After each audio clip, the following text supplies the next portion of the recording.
ویسے آپ نے مرتضیٰ کی بات سنی اور کنٹریبیوٹر سسٹم کو بھی یاد کیا ہے. میرا پہلا سوال یہ ہوگا کہ جن چینجز کے حوالے سے ابھی مرتضیٰ ذکر بھی کر رہے تھے, کیا واقعی یہ چینجز یا ترامیم کرنے سے جو قومی خزانے پہ ایک بوجھ ہے وہ کم ہوگا؟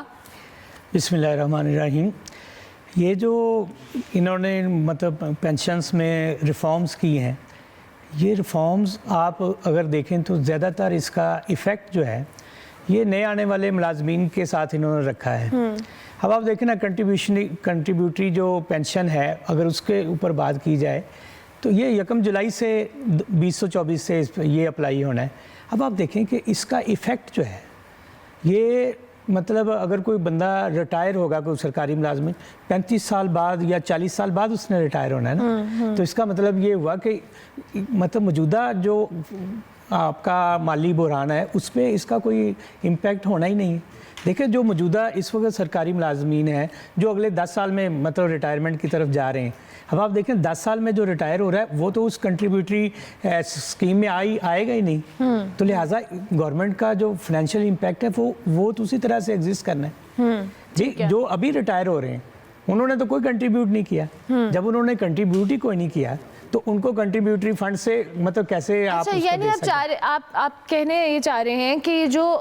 ٹیکنیکلٹیز ہے اس کو مد نظر رکھنا پڑے گا کہ اگر فار ایگزامپل اگر یہ امپلیمنٹ ہوتا ہے فوراً سے ہی یا چند مہینوں کے بعد بھی, تو جو شخص 10 یا 5 سال بعد ریٹائر ہونے والا ہے اس کے لیے چیلنجز ہوں گے کہ اس کو کنٹریبیوٹری فنڈ کے اندر اتنے اس کے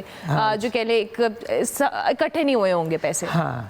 تو یہ گورنمنٹ کو مطلب یہ فنانس تو گورنمنٹ کو ہی کرنا پڑے گا, کیونکہ ابھی وہ سسٹم آپ نے جنریٹ کرنا ہے, وہ کرنا ہے, اس نے with the passage of time اس کی ایولیوشن ہونی ہے, اس میں ابھی سٹرکچر ہی کوئی نہیں ہے. آپ نے وہ سٹرکچر بنانا ہے, پھر آگے اس پہ ورکنگ ہوگی. اچھا میرا اگلا سوال یہ ہے کہ دیکھیں ایک بات تو یہ بھی ہے, ہم سب جانتے ہیں کہ کسی نہ کسی گھر کے اندر ایون مائی ابا از ریٹائرڈ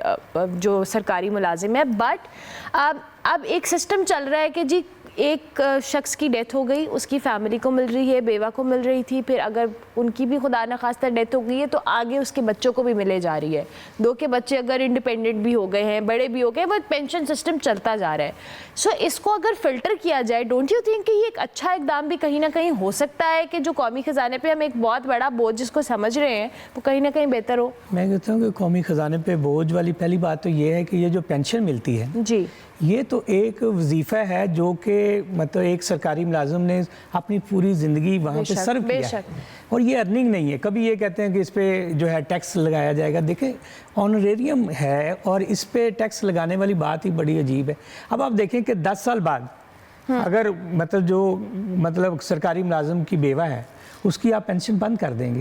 تو اس کے بعد وہ اپنے گھر کا چولہا چلائے گی کیسے؟ دیکھیں نا مطلب بچے جوان ہو گئے, ان کی شادیاں ہو گئی, وہ اپنی انڈیپینڈنٹ لائف گزار رہے ہیں.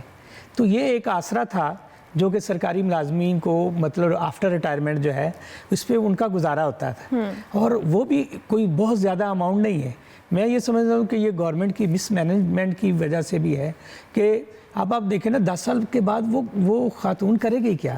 وہ کیا در بدر جا کے مطلب بکاریوں کی طرح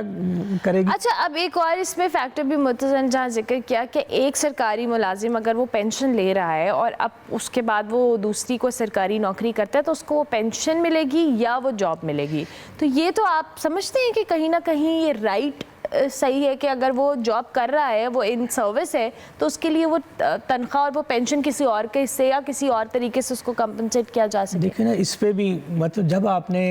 مطلب سیکنڈ جاب دی ہے تو اس کی ایک ٹرمز اینڈ کنڈیشن آپ جو ملازم ہوتا ہے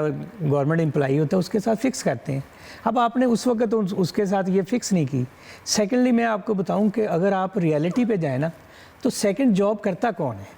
دیکھیں جتنے بیوروکریٹس ہوتے ہیں چیف سیکٹری لیول کے اور سیکٹری لیول کے, یہ کہاں جاتے ہیں آفٹر ریٹائرمنٹ؟ یہ کہیں PPSC میں چلے جاتے ہیں, کہیں یہ پنجاب سروس ٹریبونل میں جا کے سیکنڈ جاب کر رہے ہوتے ہیں, یا آپ کی جو ڈیفنس کے آرمی کے لوگ ہیں یہ آ کے مطلب سیکنڈ جاب کرتے ہیں. ایک عام سرکاری ملازم جو ہے اس کو سیکنڈ جاب ملتی نہیں ہے. اور یا پھر کیا کرتے ہیں کہ جو عام فوجی ہیں